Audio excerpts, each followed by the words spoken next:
PUDcast is quarantined before a live studio audience. Ladies and gentlemen, welcome to the PUDcast with Jason and Mike.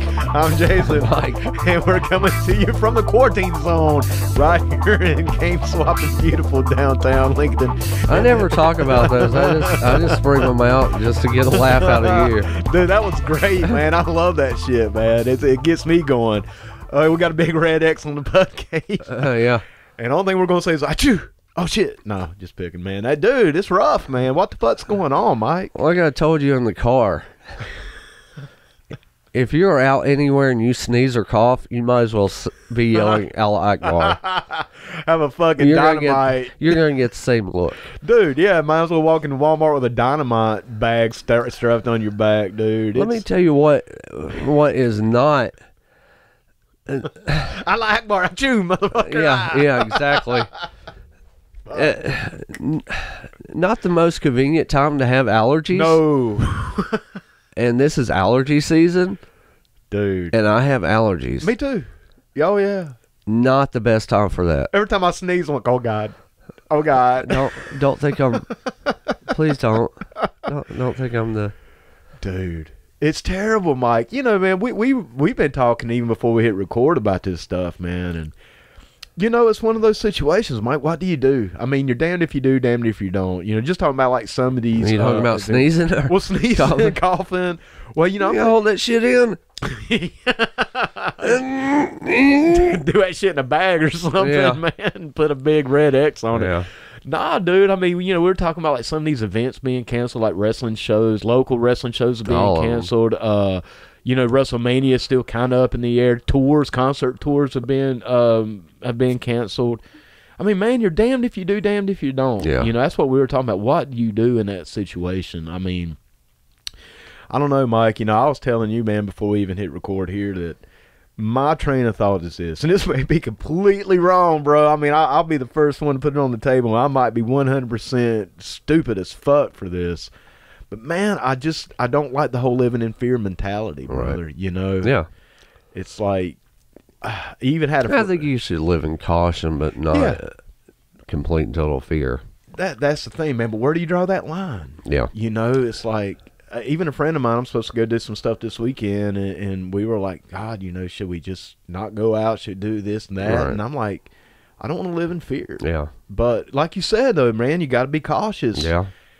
I mean, where do you draw the line? Do you go to events? Do you go to, you know, concerts, wrestling shows, all these sporting events, you know, with March Madness was held without a crowd, which I'm not a basketball fan, dude, but I watched a little bit of that, and I was like, damn. Yeah, it's strange. SmackDown, same way. See, now, I didn't watch SmackDown last night, but I know. It was definitely strange.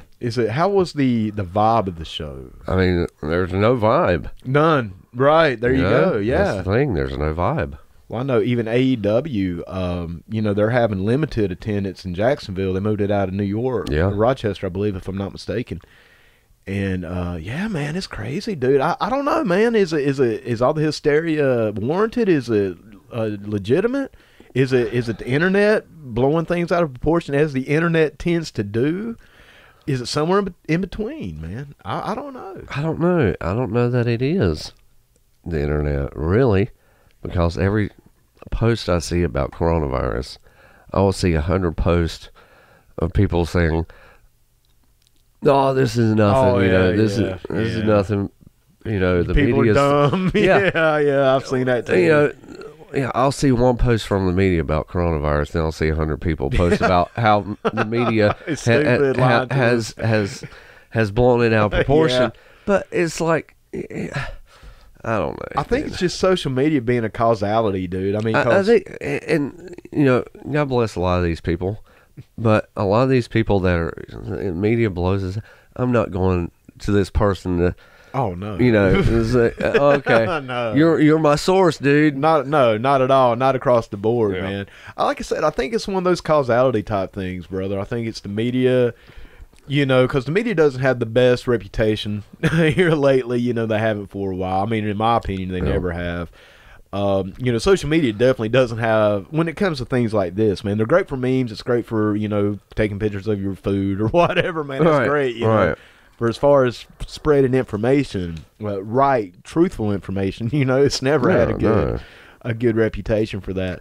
And I think it's a causality, man, because even with the media talking about it and then all the people saying you're stupid about it, you're still talking about it. Oh, yeah. You know, and still putting it out there for normal people like us who, you know, maybe don't buy into it either way too harsh. Man, it's still on our minds, and it's still, you know, it's in the zeitgeist. Yeah. Oh, yeah, for sure.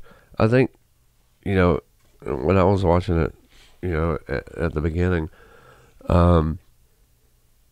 it's definitely weird because you're sitting there and watching stuff happen, and eventually it did become a pandemic.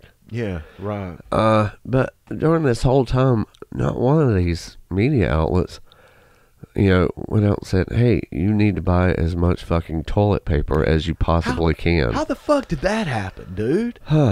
You know, we were talking about this yesterday, Mike, and once again, I think it's one of these causality things, man. I think somebody on the, you know how shit just spreads like fucking wildfire, man, with memes and things like that. I think somewhere, somehow, it kind of happened somewhere, and then it spread, and then everybody's like, oh shit, I better go get toilet paper. It's crazy, man, the herd mentality that people out there have. Yeah. It's crazy, man. It blows my mind. It kind of scares me in a lot of ways. Oh, yeah, that's the scariest part about this whole thing, I think, are just people's and people's reactions. Yeah. It's impulsionary, man. Is that a word? Impulse? Sure. Yeah, why not, man? Yeah, why not, man? We're making up words. Why not? We got a podcast. We can do that shit. The PUDcast word of the day. You know? Well, yeah, it's like, well, you know, all this kind of started in Australia. You know, that's where I saw the first, like, panic. Yeah, right. Happen was Australia. I mean, we have nothing to do with fucking Australia. No, man, they're in the land down under. Yeah. I mean, that's not our media. No, you know? No. That's the thing. It's like, okay, well, then it's like, well, you know, it looks like we're going towards a Mad Max era, which I'm not entirely opposed to. You know, come on, it could be worse, man. I'm not entirely opposed to that, but we're not fighting over, you know, petrol or it's toilet paper. It's fucking toilet paper we're fighting over. You know, man, I'm gonna slightly disagree with you, Mike. Yeah, I hear what you're saying. There it is. No, man. The thing is, with today's social media and Facebook and Twitter and things like this, man, it's all our media now. The world is so connected. I mean, what's happening in Australia, dude? Well, I mean, we're finding out about it in real time now. It's a different time, man. Not just for media, but just for social society is what I'm trying to say. Mm-hmm. And so I know it wasn't here in our media, man, but you know, most of the news I get is off the internet, dude. I mean, I haven't watched actually broadcast media in forever, dude. And that's not even for news, man. That's for everything. I even watch wrestling on a delay, you know. Wait, what do you mean as far as broadcast media? Like CNN, Fox, NBC. Okay, I got yeah, you. man. I mean, I catch most of my stuff off. I hate I'm going to say this, dude, but I usually catch my news either on Facebook or Reddit, honestly. Right. Then I can kind of follow the sources. Right. But even watching video, dude, I read most of my news. I don't even watch videos that much anymore. I mean, on occasion. Well, here's the thing, too, is as many people that bitch about the media and news and everything, they still won't turn it off. Oh, no, dude. They eat it up, man. Yeah. Yeah, no, dude. That's the one thing that kills me. 'Cause, you know, I don't want to get too political here, man, but, yeah, man, the people that claim not to like it are usually the ones who are talking about it the most, man. Right. Same thing with, well, you know, I'll go ahead and bring up Donald Trump, man. There's people out there that absolutely despise that man. Right. But yet, all they think about is him. Yeah. It's like, you know, dude, I've always said that he was a real estate guy before he became president. Now he's got so much real estate in people's heads. Right. You know, it's crazy, man. Like me personally, I just tuned the fuck out of all that shit, man. When everything started getting silly and crazy, you know, like when Trump got elected, I just, you know, I was like, okay, man, I'm turning it off, man. I'd actually started turning it off before that anyway. But yeah, man, they eat it up. It's like that's all their life is. I say get a fucking hobby, man. Yeah. Oh yeah. Get a hobby. Learn a computer application. Learn Photoshop, man. Photoshop's fun, dude. I like going there sometimes just fuck around for the hell of it. Do a podcast. Hell, it'll give you something to do, man. Learn some shit. You know, I mean, really, man. You know, hell, Get on eBay, sell some shit on eBay. No something. doubt. Yeah, I mean, something, man. Get a metal detector. Straight up, man. I have. Hey, I got one. Do you really? Yeah, hell yeah, man. Get out. Yeah, and every time I go over my Judas Priest albums, I go, shit out of here. No, I actually do have one straight up, man. I got one for my birthday. Oh, shit. And I've been toying around with it, whenever I get a chance. I like it. Yeah, they're fun, man. Yeah. I haven't found shit. I'm still learning how to use it. I get the beeps, but I haven't found shit. Yeah. It's like, where's the metal? Yeah. Nah, man, I got one from like the 70s, dude, or something. Yeah, man. really? Yeah, Dad found one at a yard sale or some shit, man. I haven't even really got to fuck with it too much. But yeah, man, I've been wanting to get out there and just, No doubt, especially as much like land as you have. Yeah, dude, go back in them woods and stuff, man. There's hard to tell what's back there. Dude. Back in the early 80s when I was a kid, Mom and Dad had one, or somebody let them borrow one or something, dude. And I love that shit, man. Right. You find all kinds of stuff, man. No Just doubt. like little trinkets and shit. Yeah, man. Hell yeah, dude. That's a great hobby for people. Yeah. It's For inexpensive. sure. Yeah. Go out, turn off CNN, turn off Fox News, get the fuck out, and enjoy. I look at it like this, man. If life and the world is really as bad as people think it is, let's say they're right, man. Let's say the hysteria people are right. And whether you're on the left or the right of this thing, let's just say, oh my God, man, the world's going to end. It sucks. Trump's going to kill us, or Bernie's going to kill us, whatever. Then enjoy what time you have, man. Turn off the fucking news, because it's all going to go down anyway. Right. Vote for who you want to, and get a metal detector, man. There you go. Perfect. Dude. Mike, done and done, dude. Yeah. Done and fucking done. Get a metal detector. People, if you don't take anything else from today's podcast, get a metal detector. Yeah, man. Yeah. Find you some Royales out in the yard and pay for your toilet paper from there you the go. Lord Humongous whenever he takes over. Just walk away. Yeah. Leave the toilet paper and just walk away. There you go. Oh, well, Mike, man, we touched a little bit on pro wrestling, man. And one thing I want to address this show, dude, the weekly wrestling wrap-up that we were doing on L-Town Radio, brother, we got to take a step back from it, man. It was getting to be a little, what's the word? Much, man. 3, 4, sometimes 5-hour recording sessions, production sections, man. Decided to take a step back for a little while, man. Wanted to kind of put that out there and let the people know that we're, at least for right now, we're going to have to take a step back from the weekly wrestling wrap-up. We're still going to talk about wrestling on the podcast, so, you can still get our opinions for what that's worth to y'all out there. But we're not going to be doing the in-depth review results and stuff like we have been, Mike. Like I said, I think it's got to kind of turn down the volume just a little bit, man. Level out, so to say, because, brother, it can make for some long, long days, my friend. And so we just wanted to put that out there. But, Mike, speaking of wrestling reviews, we actually, once again, dude, we got to take part in USA Main Event Wrestling's super show. I call them super shows, man. Their monthly shows are basically super shows. Yeah, and definitely. I think, and Mike, that term is thrown around a lot in the world of wrestling. Not just independent scene, but I even think in the major leagues, man. WWE especially throws these words around, super show, this and that, man. But I'm gonna tell you, USA Main Event's monthly shows, brother, as far as I'm concerned, they have yet to disappoint. Oh yeah. Every show. That's a must see. It is. Man, you can't miss these shows. It's all, just those big match feel cards. Yes, man. It's like you said, it's must see. It's must either watch it on Facebook, watch it on Fight TV, pay-per-view, or if you're really lucky and really got your stuff together, man, you come out to the shows. Yeah. Mike, I was talking about that at the end of the broadcast. I'm like, you just can't get that same vibe watching it on a screen.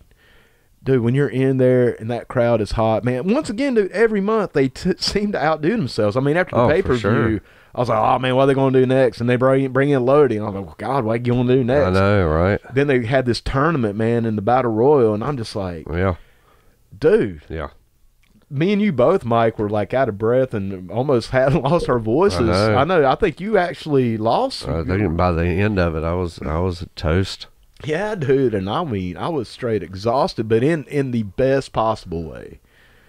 Man, March Mayhem, once again, another home run for USA Main Event Wrestling. And we're here to bring you our review, kind of talk about what we got to experience, what we got to see. You know, that's one cool thing about doing the reviews of these shows, Mike, because we're a part of the show. Right.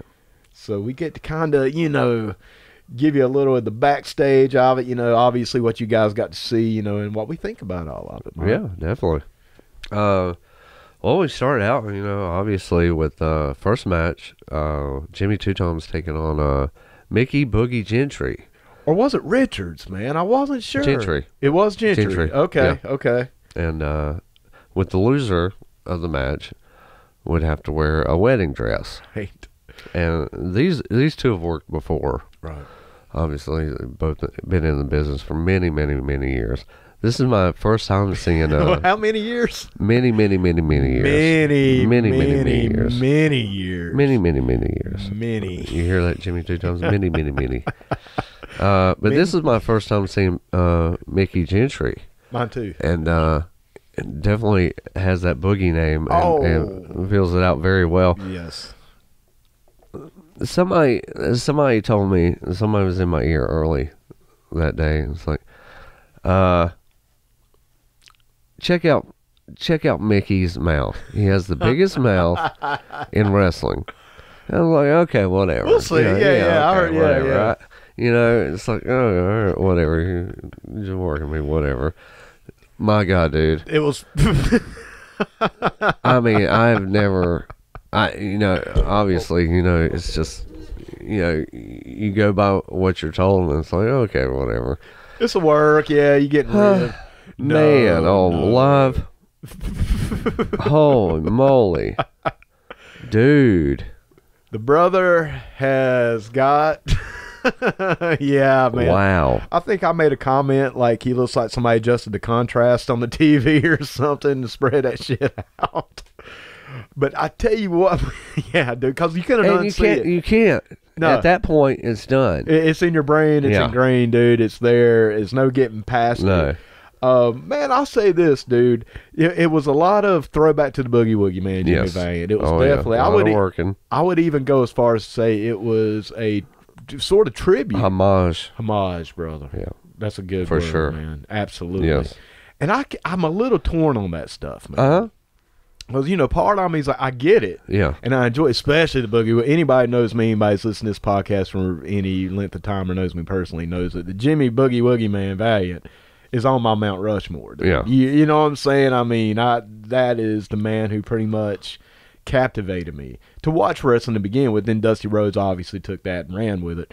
But the Boogie Woogie Man was one of my first impressions of Crockett wrestling, man. Right. You know, other than Hulk Hogan, the Boogie Woogie Man was my first introduction. And I'm like, oh man, this guy's nuts, man. You know, I got to watch this guy. You know, and so man, it was really cool that was who the tribute was for. Yeah. But part of me was also like, man, I kind of like you being more of yourself, maybe. But I don't know, man. I mean, right. I don't want to speak out of turn here either, man, because I did. And let's talk about the match as well. Yeah. The bell to bell. Yeah. Was, I mean, man, unsurpassed, dude. Yeah. I mean, it was that traditional, old school. Oh yeah, got the crowd into it, dude. You know, the crowd stayed hot. The match stayed hot. You knew who the baby was. You knew who the face was. Yeah. Traditional style. It was entertaining. Yeah. That's it. Yeah. 100%, man. It. That's the word. You know, you weren't going to get the oohs and the ahs out of this match, but what you got was just a fun, entertaining match. Satisfying. Yeah. Very satisfying, man. With Mickey going over. Yes. You know. With the sleeper. The sleeper, man. Good night, Irene. Yep. You know. And then, you know, Jimmy Two Times playing it off. I'm not doing the wedding dress, this and that. Getting that good heel heat that, honestly, brother, nobody gets that heel heat in USA like Jimmy does. Yeah. He gets it. He knows it. It's probably those many years. Many years that I would like to have seen on this, instead of the dress coming out later, I would like to have seen him put the dress on him right then and there. At that time? In the ring, yeah. Well, maybe while he was still asleep, too. Yeah. Maybe. Yeah. Now, I will say I did. So he wakes up and, you know. Flipping out. What is this? Tripping over it. Yeah. I can see that. I didn't even think about that, man. But yeah. But now, with that being said, I do think the way that it was introduced later in the show got over pretty hard, too, man. But I dig that. I can dig that for sure. Good match, man. Good way to start the show. Yeah, it was. And Mike, once again, dude, just to talk about the crowd, and we'll go over this a little bit more in detail, but dude, huge hot crowd. It was packed. Yeah. And 100%, 100 miles per hour is what I'm trying to say, and 100% hot and into it, man. Yeah. It was, like I said, you got to be there, man. Yeah. If you're lucky enough to get the tickets, then you got to go. I mean, you got to experience it live. But yeah, man, good way to start the show, man. White hot. Now, the second match was the tournament, 4-man tournament beginning for the vacated USA main event heavyweight title. Which saw Wu Paul taking on Keith Mack. Right. And I think, for us and everybody there, Keith Mack was the odds-on favorite to win this match. Sure, man, the former champion. Yeah. But Wu Paul getting a victory, pulling it out against Keith Mack. Right. Which puts Wu Paul further in the tournament. In the main event. Now, we had a little bit of an assist from Ramo and Peterbilt from Flirting with Disaster. Yes. The three of those obviously make up the faction Flirting with Disaster. And Mike, on the behind-the-scenes part of it from the commentators, we had some technical issues. Big time. Dude, what the fuck is all I can say. Man, we're here. We're calling them action. Yeah. Everything is poof. Gone, man. Huh.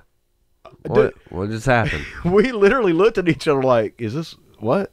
Because there's that delay. Where's the power? Yeah. Where's the power? Everything just... Everybody else got power? Yeah. We don't have power. I just remember me and you staring at each other for like 3 seconds. 3 hard, long seconds. And everybody's like, 3 seconds is nothing. Yes, 3 seconds is a long time. It's a long fucking time, man. Yeah. When you're over here and everything just dies, yeah. man. And right at the end of the match. Yeah. And to this day, I really don't know what happened, man. I was actually looking it up through the week trying to figure it out. And I don't know, man. I don't know. It just went poof. Well, the list of reasons why that could have happened, Mike, is about as long as this room.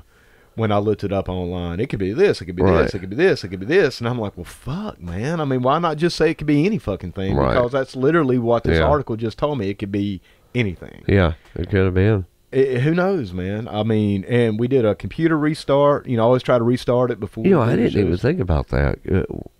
It wouldn't have been an update, would it? I don't know. I don't think so. Because we're not looking at the main screen computer. It did a restart, man, and that was something else, dude. It wasn't that it shut down. Yeah, completely. It did a restart. Yeah. Dude, I didn't even think about that. It's very possible. But, man, I did a restart of the PC before the show. Right. Which should have caught that. But if it's not set to a certain time. It could do it just right there just on the random, spot, man. Yeah. I'm going to have to go. Thank you, IT man. I didn't even think about that until right now. It was just like, oh, wait. That's possible. Okay. Yeah. Because, dude, we've not Because it's just so random. Yeah, and we've not done anything different. No. Like, if we had new hardware or something hooked up, I'd be like, well, maybe, we overpowered the system. Right. But, nah, dude, I shut that bad boy down, restarted it, make sure everything was smooth, and lo and behold, dude, it was almost comedic in a way. Oh, yeah. Because me and you just like, yeah. like Beavis and Butthead, yeah. Well, what happened, dude? And then it just started right back up, and everything came up, man. That's what tripped me out, dude. Right. All the programs were already up. Like, I didn't have to restart any program. As soon as the computer started up, OBS started up, everything. And it makes it so hard because you're doing that Facebook Live feed. Yeah.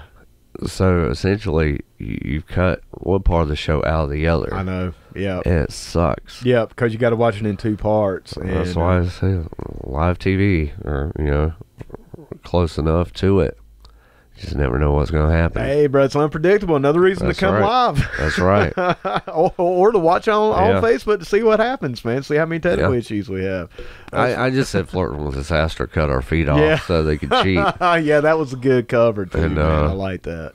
And essentially, you never saw on the video Flirting with Disaster cheat. Cheat to win? No. You never saw it that whole time. No. And man, kind of going back to the match, because, I'm going to be completely honest with you, Mike. I didn't get to catch the finish because I was in panic mode. Oh, yeah. Trying to get the PC. And you, man, you played the fucking hero card, man. You put your cape on and started taping it or filming it with your phone. Oh, yeah, that's right. I forgot about that. I was like, damn, man, Mikey's on that shit, looking like the fucking Boy Scouts up in here, man. I forgot I did that. Yeah, dude. I have to look at the phone again now, see what I got. Yeah, dude, I watched it, man. Yeah, and it was cool, man. And actually kind of gave it that grittiness, man. There was actually a certain kind of vibe to it. Yeah, it was kind of cool, man. I mean, not as cool if we didn't have technical issues, obviously. I forgot. Yeah, you could actually look and see the crowd on that phone. That's right. Yeah, because we usually don't see the crowd on the feeds. No, not usually with the cameras. You know, some shots here and there, but yeah, you can actually see how big the crowd is from that phone shot. Yeah, man. And I tell you, dude, it was crazy, man. It was scary to me, man. You know, not scary. Scary is kind of the Corona's scary. It was very like, holy shit, what the fuck? You know, that was my reaction. Like, huh?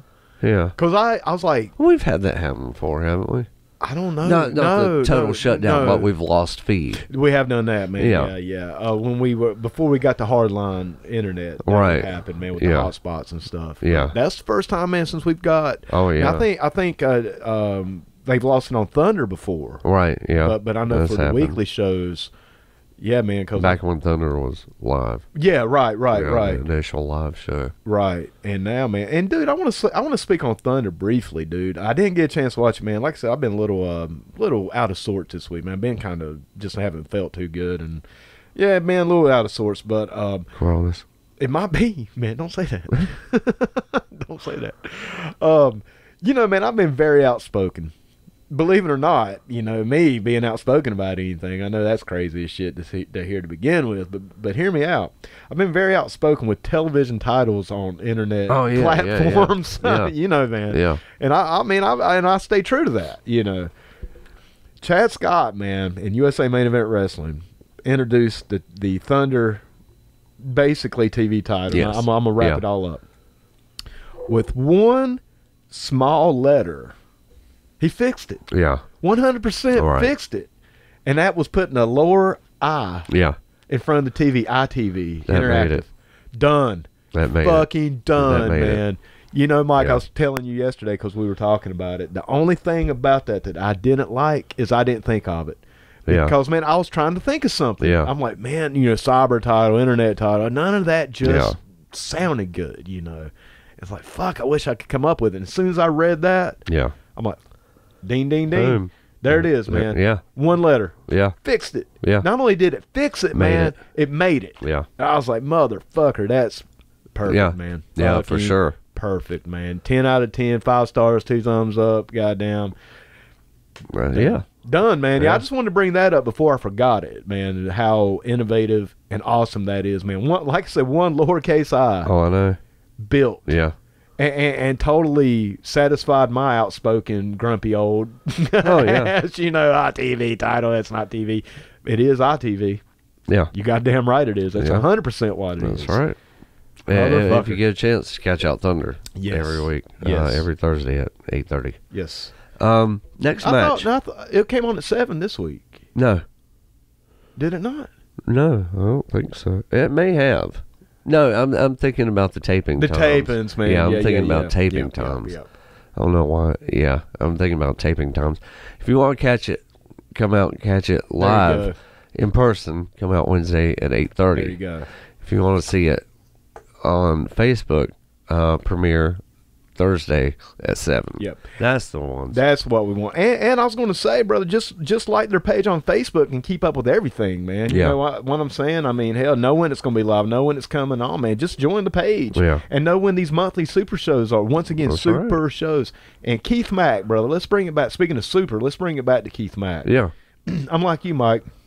You know, the fan in me would think, hey, this guy's going to come out. He's going to win. He's a former champion. Uh-huh. Once again, man, maybe, I don't know if I'd say being beat by Wupong and flirting with disaster was an upset per se, but definitely maybe outside of what you would predict. Yes. You know. Yeah.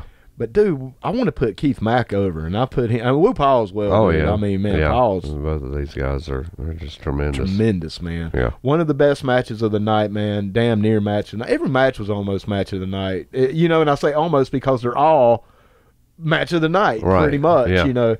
But one thing I got to say about Keith is, as far as I'm concerned, dude, and this isn't, you know, you got to be kind of careful. You don't want to bury anybody or by putting somebody over, man. But, dude, to me, Keith Mack is probably the most over babyface. Oh, for sure. Not only in USA, but, sure. dude, I'm talking. Yeah. I've seen in ages, dude. Nobody captivates quite like the party starter, dude. He's just so much fun. He gets it, man. Yeah. People gravitate toward that. Yeah. And Keith Mack's over, man. And when you put him in there with somebody like Woo Paul, and these guys know each other as well, man. They've trained together. They've worked together several times, man. I mean, dude, that's the second match. Yeah. That's just the second match. Exactly. I mean, come on. And, dude, what did they do when we were trying to stall for time and try to get the broadcast back up? Who saves the fucking day for the crowd? Yeah. Keith Mack. Yeah. Exactly. You know what I'm saying? He was right there. Yeah, Come for on, sure. Man. 5 stars, man. Yep. Across the board. Third match in this tournament would see Thoroughbred Braden Marshall taking on California Dream Mitch Hurley. Another 2 guys, man, who are phenomenal. Mitch Hurley's another one of those odds-on favorite. You know, dude, this guy, come on, man. I mean, Braden, too, dude. Now, now let's talk a little bit about Thoroughbred first because, you know, Mike, this guy's character's undergone a big change. It has. A huge change.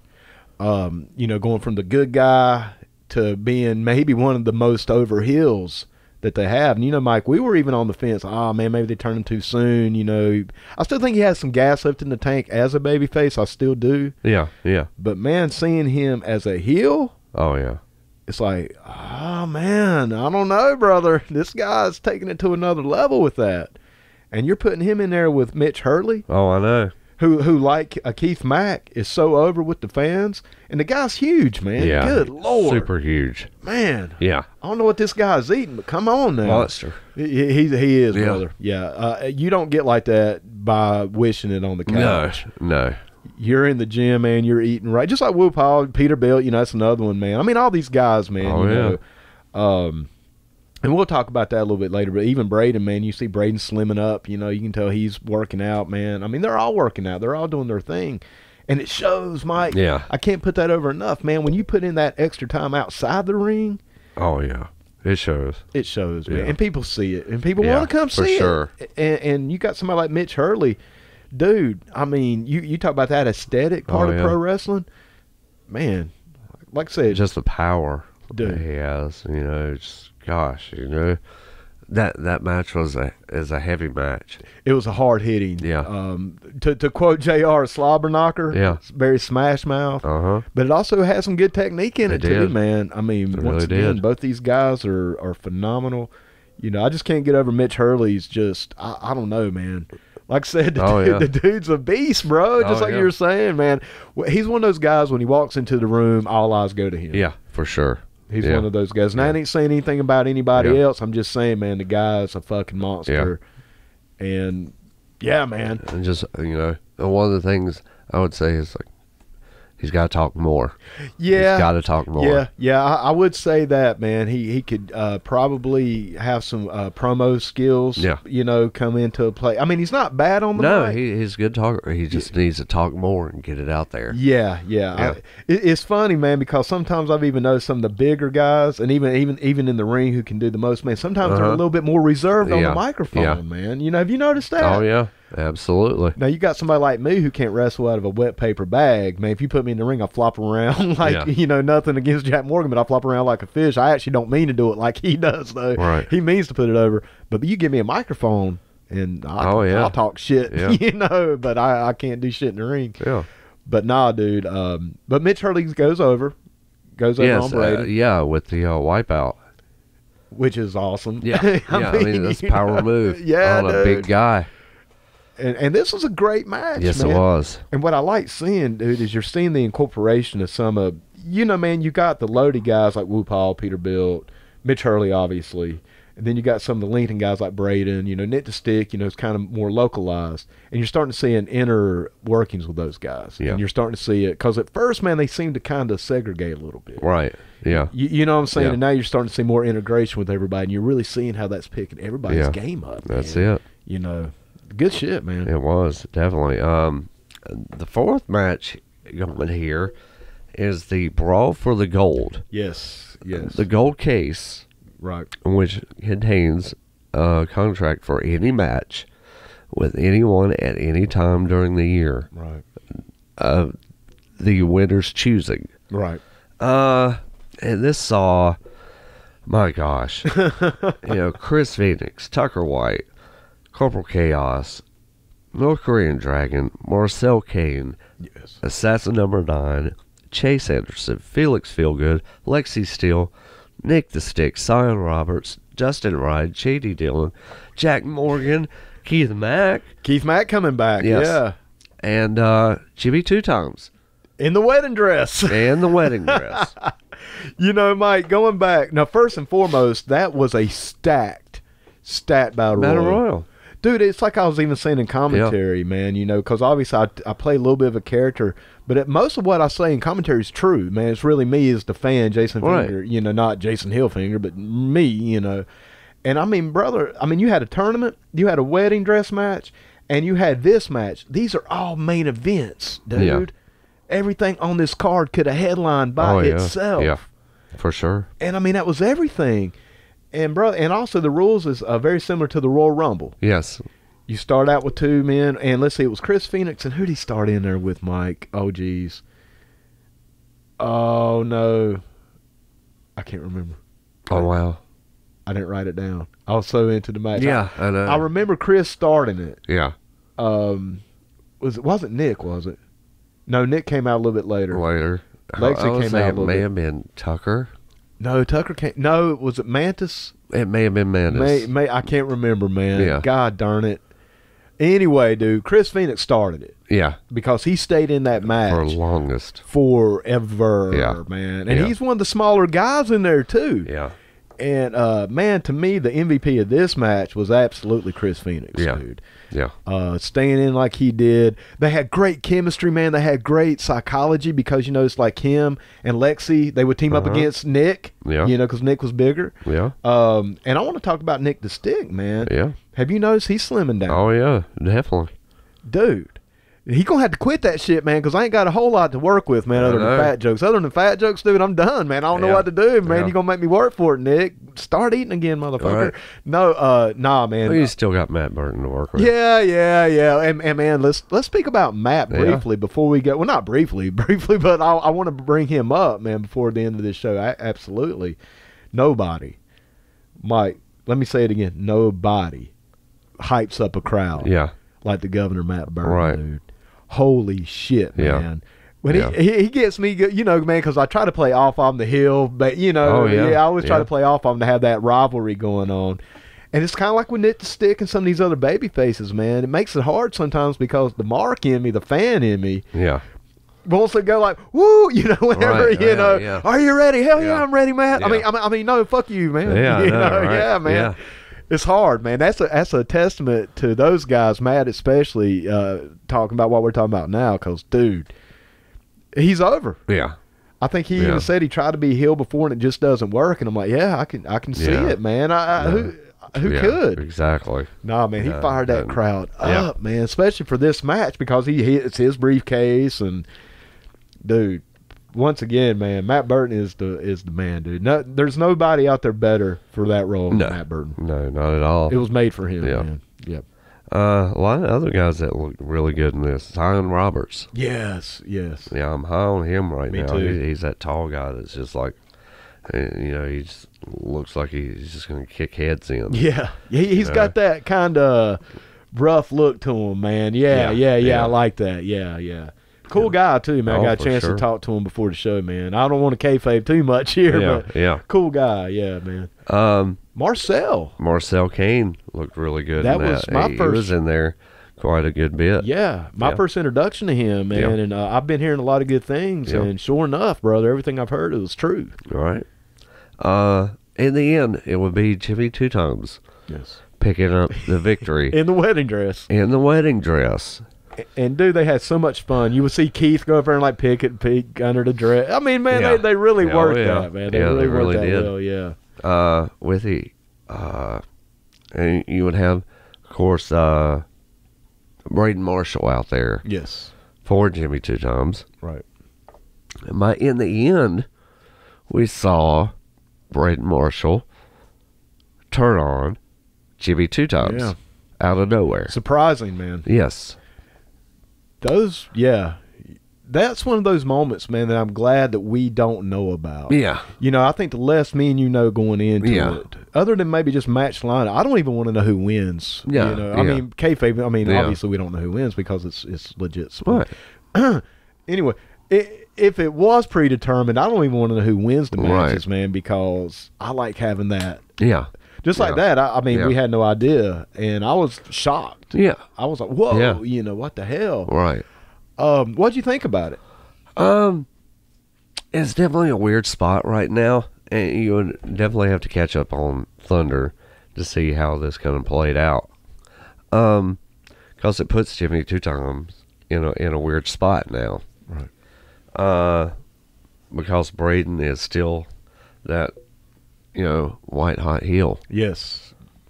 But Jimmy Two Times has been a huge heel. Right. So where do you go from here? Who do the fans pull for? Right. Now? You know, do you pull for Braden? Yeah. You know, because you just beat up the biggest heel in the history of the company.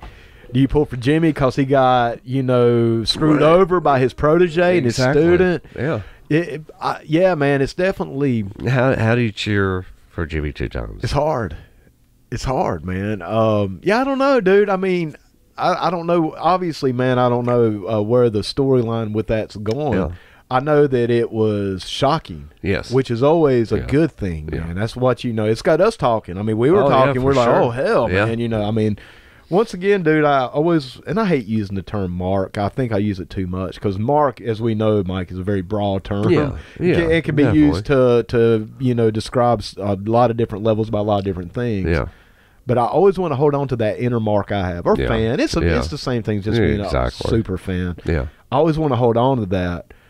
And seeing that was a fan moment for me because I was like, oh, shit, All right. And I'm interested. Yeah. But I do see what you're saying as well. It's like, where do the fans go, man?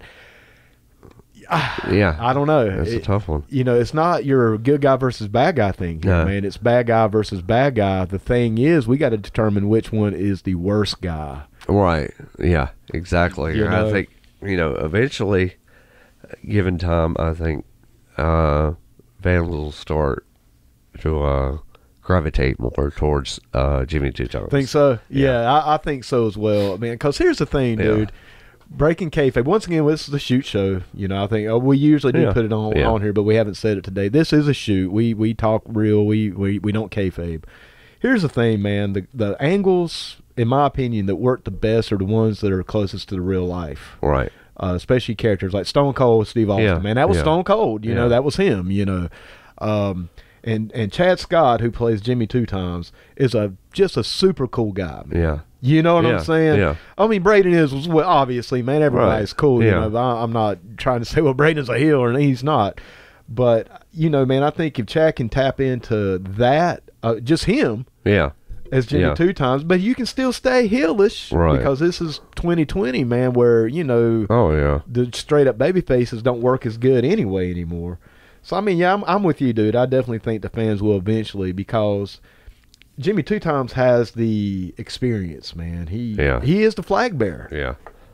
I mean, it always has been. Regardless who has the belt, man, everybody knows that Jimmy Two Times is that pillar of USA Main Event Wrestling. Love him or hate him. And, I agree, man. But, dude, it was a shocking. It was a I didn't see it coming, you know.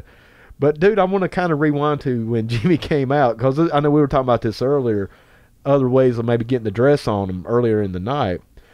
And I do hear that at 100% loud and clear. But, man, when he came out to Here Comes the Bride, Oh, yeah. That was good shit, man. And I don't know if we'd have had that same reaction. Yeah. You know, if I could. That was one of those, man. I think that's a win-win. Yeah, I liked it. You know, with that was a good pop. I think there was just so much other stuff going on that wasn't the center of attention. Yeah, I hear that too, man. Yeah. You know, there's always those situations we talk about, damned if you do, damned if you don't. Kind of like, you know, Vince McMahon canceling WrestleMania, man. If he does cancel, everybody's going to call him a puss, and if he doesn't, people get sick. Well, you know, you're damned if you do, damned if you don't. I think this is one of those rare, awesome situations where you're good if you do, good if you don't. Yeah. You know what I'm saying? Either one would pay off, man, but... Dude, but that match, you know, and I was going to bring up Lexi Steele too, bro. She was in there for a long time. And really showed out. Tucker White was another, and Jack Morgan, dude. Yeah. He was killing me because he was flopping around like a fish in it. You see, dude. That's the first time you've ever seen that. Well, I saw it on Thunder. Did you? Yeah. Oh, yeah. I've seen him on Thunder. It's the first time I've seen him doing that at a live show. Okay. Yeah. And, dude, it's those little things. Oh, I know. That straddle hokey. Yeah. But also make it very highly entertaining, man. Yeah. And I think Jack Morgan played that role and walks that line perfectly, man. Because any more, it would go hokey, but any less, it wouldn't be quite as fun, you know. So he knows where it's at, man. How many fish jokes did we get off in that period? I don't know. I know Chad wrote me. I don't know if he was talking about Thunder. I haven't got a chance to watch Thunder this weekend.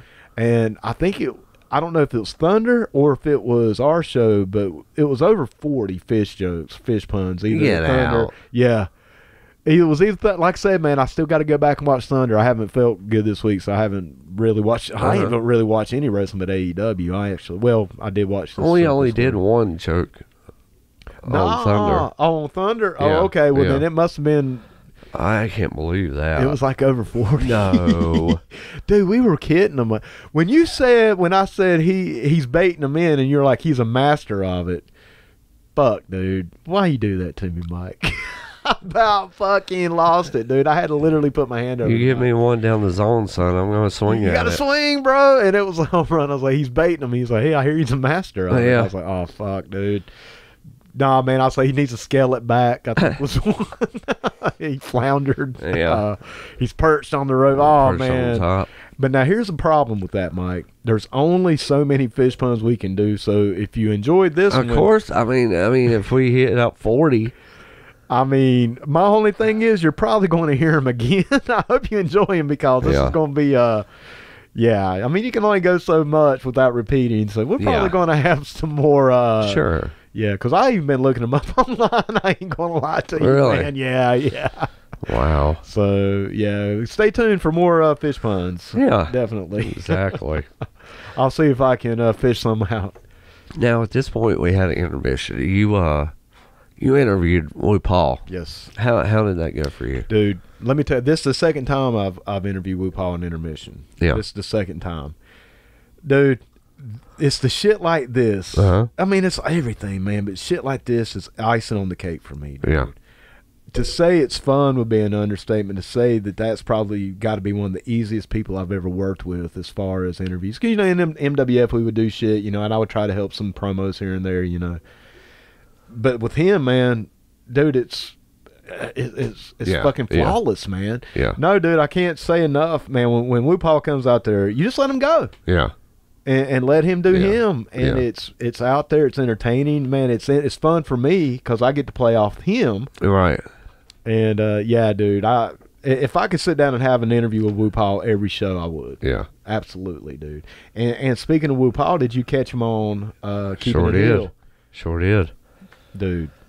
That was a fun episode, brother. Keeping It Hill is great. That for anybody out there that's not familiar, Keeping It Hill is Jimmy Two Times. Weekly Sunday night interview segment, or as I like to call it, keep on drinking. Jesus, man. Whew.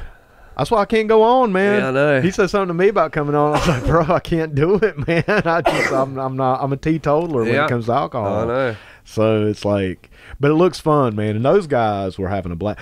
Did you know Woo Paul was fucking 46? 47? 47, maybe. 47. He started it.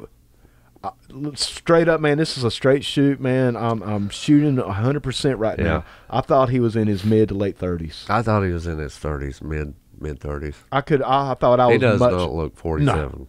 Which is yet again, ladies and gentlemen, anybody out there listening, this is why you need to fucking take care of yourself, man. Yeah. This is why you need to have an exercise routine. Eat good. Yeah. I mean, it works. Yeah. If you don't believe me, look up Wu Paul. Yeah. He's older than we are. Yeah. And I thought he was 10 years younger. Uh-huh. And Mike, we're not that bad for our 40s. I mean we're really not, man. I mean, I ain't trying to put us over too hard. But I thought we were 10 years on him, and he's older than us. Dude. I know. Eat right. Yeah. Exercise, man. Take care of yourself. Get your sleep. You know, he was talking about sleep as well, man. Something I didn't do last night. All right. Wu Paul, man. God bless you, brother. That's to say that's impressive would be Dude, when he first said it, I thought they were working. Swear to God. I was like, yeah, I hear you, 46. Yeah, fuck you, you know. And then they kept talking, and I was like, wait a minute, man. Is that a shoot? Yeah. And I was like, holy shit, man, he's 46 or 47 now? Yeah. Pushing 50? I mean, come on, man. I mean, like Jimmy 2 times looks it, man. You know, he's what, 68, and he looks get the hell out of here. Every day is 68. Stop. Chad's only 50. Shit, man. Fit dog years, maybe. Oh. No. Whatever. But no, man, yeah, I'm just fucking with y'all on that one. But no, man, seriously, dude, Wu Paul is 46. He's in 47 in tremendous shape. I thought he's 35, 36 tops. Yeah. And dude, not only that, I thought he'd been wrestling for 10 fucking years, as good as he is in the ring. I know. He's only been doing it a year. He's a rookie. Yep. I mean, technically, I know, that's Wu Paul I'm blown away by that. Is an enigma, bro. Yeah. He is what isn't supposed to happen. Right. Man. Yeah. You know, I'm like, oh, here's a 10-year vet that's been in it since his 20s. And he's been doing it a year, and he's older than us, man. Okay, I'm gonna quit. I'm gonna quit putting him over, man. I'm gonna quit blowing the smoke. Unbelievable. But dude, everything I'm saying is 100% shoot, man. It's 100% shoot. I was just like, Jesus, man. Good for him. Once again, work out, get your exercise, your diet right. If you take care of your body, man, your body will take care of you. And then when you're, you know, in your mid to late 40s, people will mistake you to be in your mid 30s too. Yeah, exactly. And that's a cool fucking thing, man. That's right. That's what you want, man. Anyway, though, brother. Okay, I think I'm off that whole stay in shape, you know, soapbox. Well, you know, speaking of in shape, you know, I got to interview Mitch Hurley. How did that go? I had to Spinal Tap Mitch Hurley. Why do you mean Spinal Tap? With the microphone. Oh, turn that to 11? 11. Nice, man. You got to be old to get that one. Yeah. Me, Wu Paul and Chad get it. Wu Paul and Chad get it. But, yeah, he is so soft-spoken. Yeah. And that's why I was talking about, you know, earlier with the promos and the talking. He's just got to project himself out more. You know, for sure. But once you got him up to that level, he's good. He rolled. He's good. Yeah, he rolled with it. Nah, man, you know, that's the one thing that we were talking about earlier. Because like I said, man, it trips me out. Excuse me, some of the bigger, like, you know, just bigger guys. Yeah. You know, seem to be the most soft-spoken, man. And sometimes that's a good thing because, you know, I remember we had a guy that wrestled with us back in the day, Mr. Bad. Yeah. You remember Mr. Bad? Yeah. Mr. Bad. Same thing, man. He was a big, huge guy. And I remember when he first came in, because, you know, man, none of us were really that big. Yeah. I mean, you know, David Hayes, Two Dogs, he was a fairly big guy, you know. I mean, naturally big. You know, he was in the gym, but he wasn't like a Mitch Hurley per se, you know. But when Mr. Bad came in, I was like, holy shit, man, this guy could kill each and every one of us. Right. And so I was a little intimidated. I'm not going to lie, man. I was very, you know, like, okay, let me feel this guy out a little bit, man, make sure he's cool. So we're talking. I'm like, okay, he's a cool guy. And I was like, all right, bro, I should put my hand out. He's like, dude, I'll never forget it, Mr. Bad's like, I don't shake, man, I hug. And he hugged me. That's weird. And I was like, that's so weird. And brother, the only thing I could think of was thank God. Yeah. Because he's a cool guy, and he was easy, man. He was easy to work with, and he was a gentle giant. Yeah, and I think you can say the same thing about Mitch Hurley, man, a gentle giant, and that's awesome, man. Because it could be worse. It could be the opposite. It could be a pissed off giant. You know, you don't want that. No. But yeah, man, I think maybe projecting a little bit more. You know, kind of going back to Wu Paul, man. I mean, dude, his interview skills. Oh yeah. Are just, and I think are phenomenal, man. Yeah. They are phenomenal. And I think a lot of that is just who he is, man. I think Paul's one of those guys who just takes who he is and just turns it up to 11, man. Yeah. And that's the best shit, man. For sure. That is the best shit. That's what I always did when I was managing. I would just take me and just turn it up, man, and just break down that wall of that filter I had. You know, it's like, man, I'd like to tell these motherfuckers they're a bunch of dirt farmers, but, you know, I don't want to do that. Right. JD could. You know, my old managing character could do that and was encouraged to do that. Yeah. And I think Paul's the same way, man. I think he, you know, just wants to, or just is himself amplified. Yeah. Best characters, man. For sure. And but yeah, man, going back to what you said, I think we had some good interviews, and that was fun. No doubt. Like I said, dude, whenever Chad's like, you're interviewing Will Paul tonight, I'm like, fuck yeah, man. That's going to be fun. Yeah. You know what I'm saying? That's going to be fucking fun. Yeah. Next match, tag match for the USA Main Event Tag Team titles was Ice Cream Truck taking on Flirting with Disasters Ramo and Peterbilt. Another main event. Yeah. Another main event, dude. Really putting over the fact that we're bringing in outside tag team, because this is the second kind of outside tag team we've brought in. Not giving any spoilers away for April Armageddon, but I know it's kind of a similar situation as of right now. You know, I'm not putting anything out there that everything's official, but it's going to be a similar type thing. I think I can say that safely. And, dude, how over was Ice Cream Truck? Oh, yeah. Super huge. Dude, physically. Oh, yeah. And physically and just over with the crowd. But I think there was something definitely off with this tag match. And honestly, I think it was because Dump Truck had gotten ill during the match. Something was going on, man. I still haven't heard exactly what was going on. I know he had to leave ringside for a moment, and I couldn't tell what was going on. And yeah, man, I think it definitely had affected the match. Yeah. Overall, though, man, I still think they worked a hell of a match. Oh yeah, for sure. Definitely, once again, big man style. Well, I mean, look who you got in there. Yeah, you know, exactly. Ice Cream Truck or two. Squeaks the Clown, man. This guy, you know, you kind of talked about Mitch Hurley in that. Dude. Yeah, man, kind of big dude, and he's got the clown makeup thing going on. I couldn't tell if it was something out of a nightmare or something out of like a kid's cartoon. Right. You know what I'm saying? And that's cool. Yeah. That's what you want in pro wrestling, man, because it's a little bit of both. But he was a baby face, a good guy. Yeah. And I can see that gimmick going either way. Oh, yeah. Yeah, definitely. I think they have. Right. In other promotions. But, yeah, I mean, as far as going down, I mean, this was definitely one of those ones. Okay, you know, tag titles definitely, you know, are in jeopardy. Oh, yeah. You know, here in this match. Absolutely.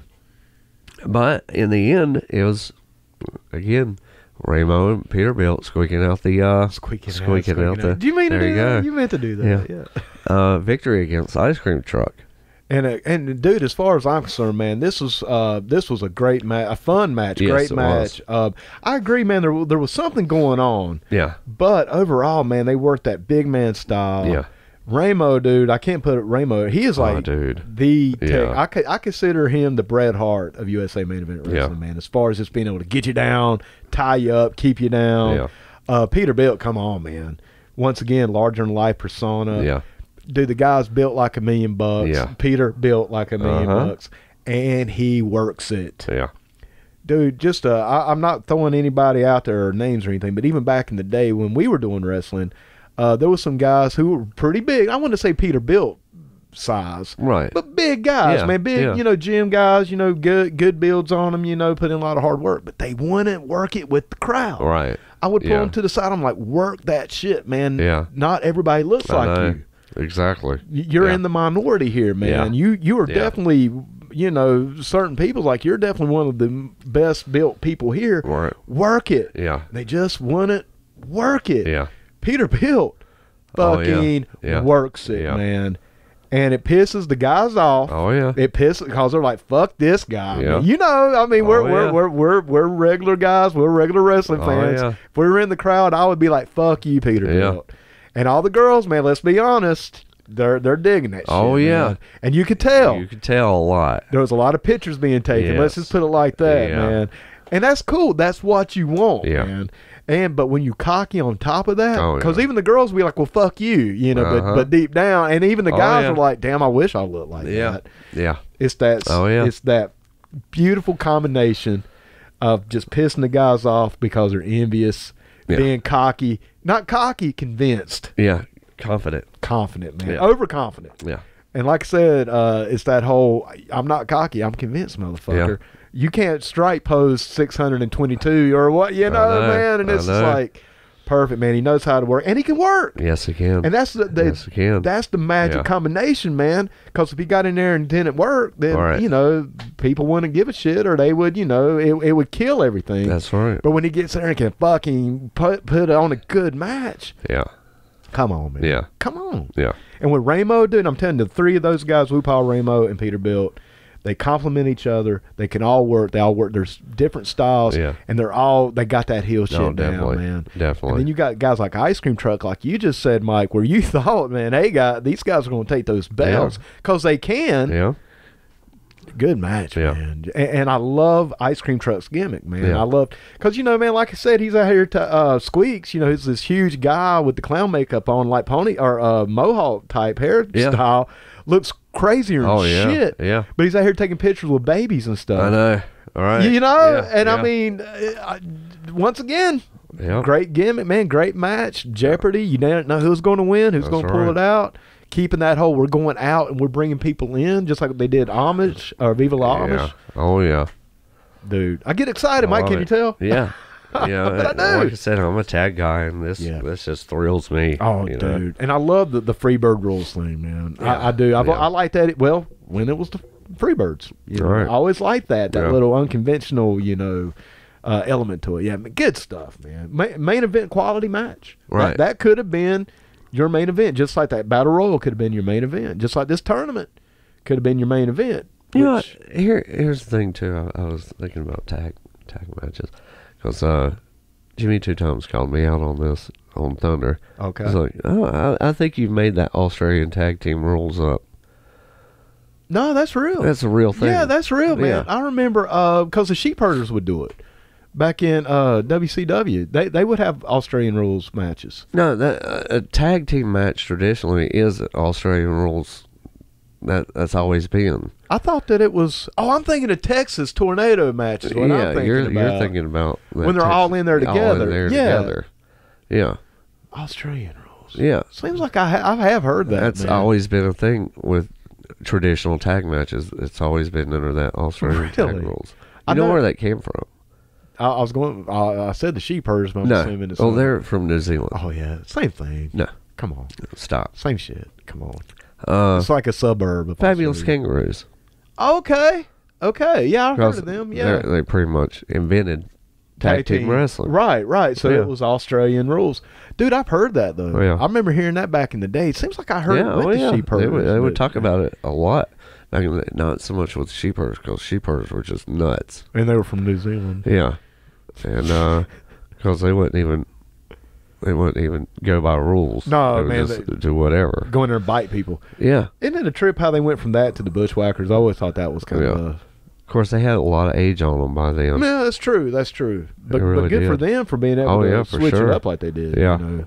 But yeah, I was watching a match with them and the Fantastics just the other day.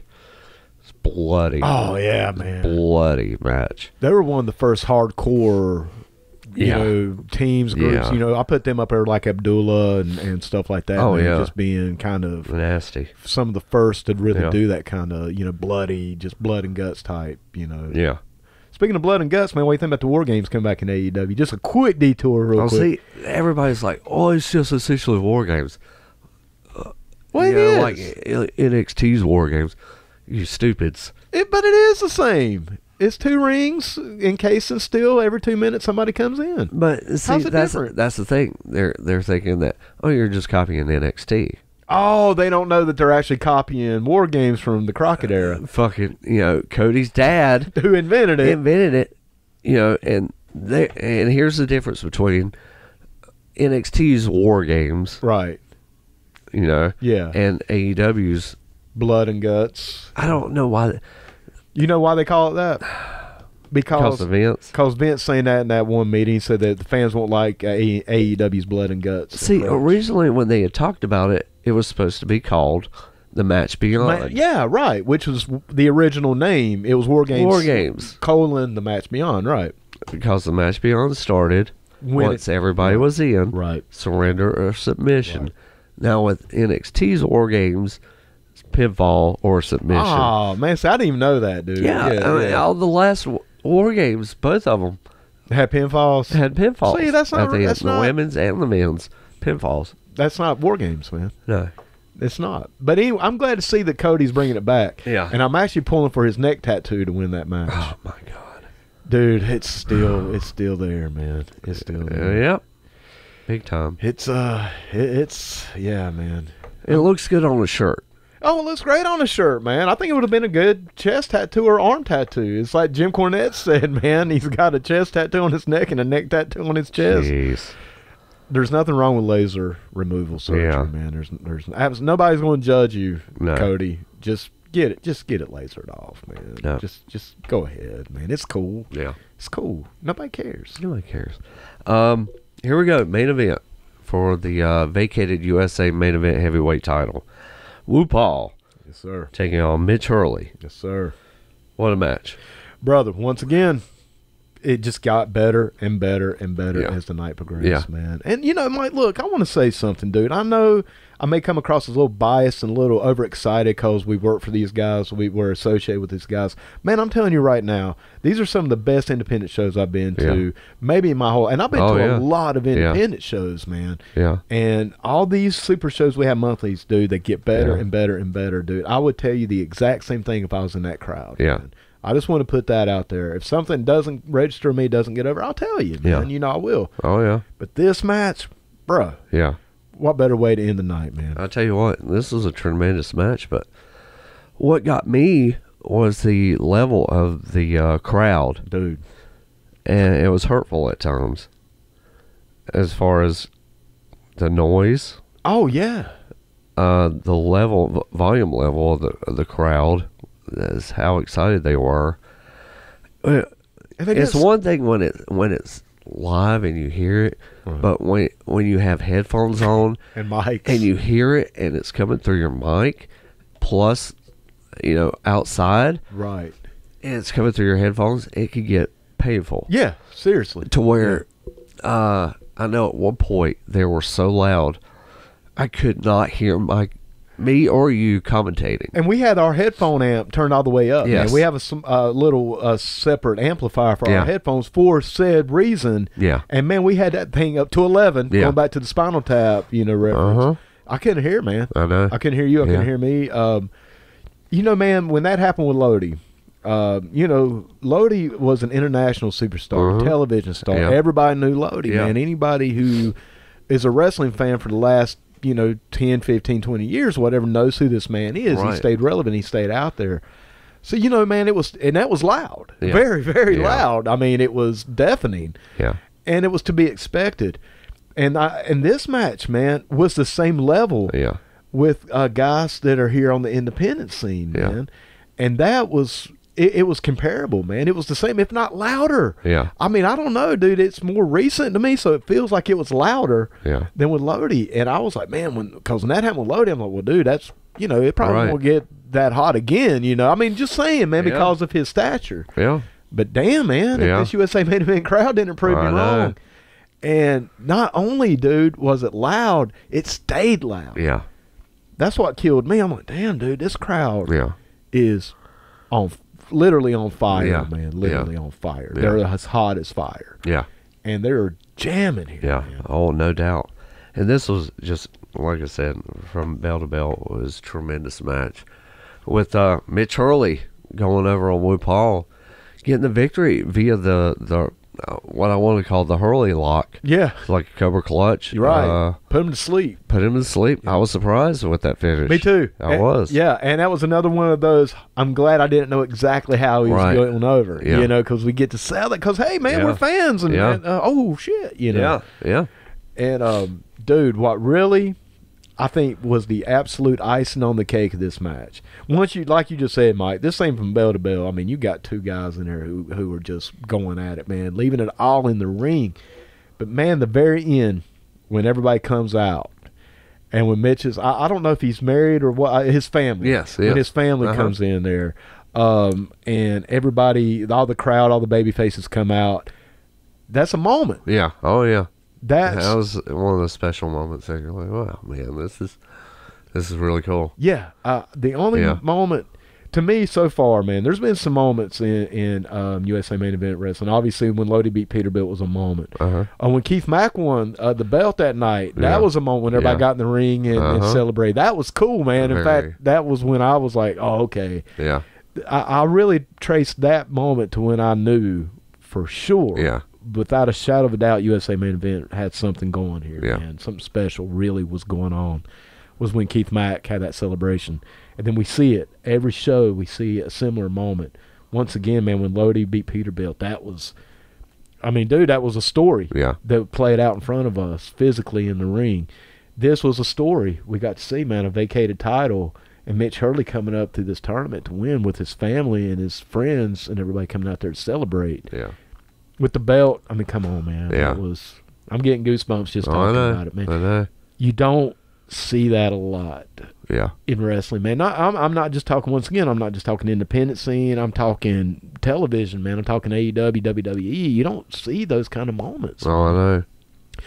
Or if you do, they're so forced, man. You know, it's like, you know what I'm saying? Well, here's our WrestleMania moment. Right. And it's like, no, it's not, because you don't script those, man. And now, granted, man, I know some of this may be quote-unquote scripted, but the way it was organic. It was organic, man. It really was. Yeah. You know, it's like, you know, everybody's going to come out and congratulate. You can say that. Yeah. But when people actually do it and mean it and believe it and feel it, man, when they believe it, you believe it. And that was it, man. And it was a moment, brother. Exactly. And like I said, when the family came in, that was the cherry on top, man. I was like, there it is. Once again, Mike, it's like, there it is. Yep.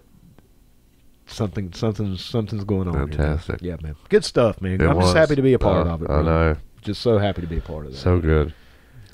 Yeah, man. Well, damn, dude. I guess, man, that's about the end of the show. Yeah. We went home. Can't wait till, next month to see what happens there. April Armageddon. That's right. That's coming up on April 4th. Once again, ladies and gentlemen, you can watch it on Facebook. Yes, you can. You can always go on Facebook, USA Main Event's Facebook page. You can watch it live. But I'm telling you right now, just like me and Mike were saying. Is that a 4/4/20 event? Oh, wow, it is, isn't it? Oh, wow. Oh, wow. I don't know what shape I'm going to be in. Hey. Yeah, man. Whoa. Oh, man. So it's like, Jack Morgan, really a fish, man? Hey. Man. I think he's got me hooked. Here we go. Already, man. Already getting a little practice there, man. Getting practice. Yeah, man. But nah, dude, April 4th, 4/20. Yeah. 4/4/20. We are going to be coming back to you from the WOW. Dude, I was going to say, USA Main Event puts the WOW. We're live, man. Factor. Yeah. Oh, yeah, man. We're on, man. I think we're on. I wasn't looking at his neck, man. Yeah. Cody Rhodes looking back. What are you talking about? But anyway. Yeah. April 4th, man. Yes, the Wow Factor Party Pavilion. And, brother, once again, the Wow Factor is the right word, man, because after these shows, I go wow every time. Yeah. Man. April 4th, get your tickets. Go see this stuff live. Mike, once again, dude, you can't put over how just much goes into these shows and how awesome it is to witness it and to be a part of it and to feel it, man. You can't, I don't know if you can feel it watching on Facebook like you can feel it there in that crowd. Right. So, all right, well, Mike, brother, anything you want to end us with here, man, on the I think that covers a fantastic show. Great show, man. Great show. And, yeah, man, once again, we are the PUDcast. And, Mike, is that it, brother? That'll do it. All right, well, until next week, y'all out there have a good one. And stay off that Corona. And not only that, David, I understand we're right at the end of our program. No, we have got to go. This has been a great event.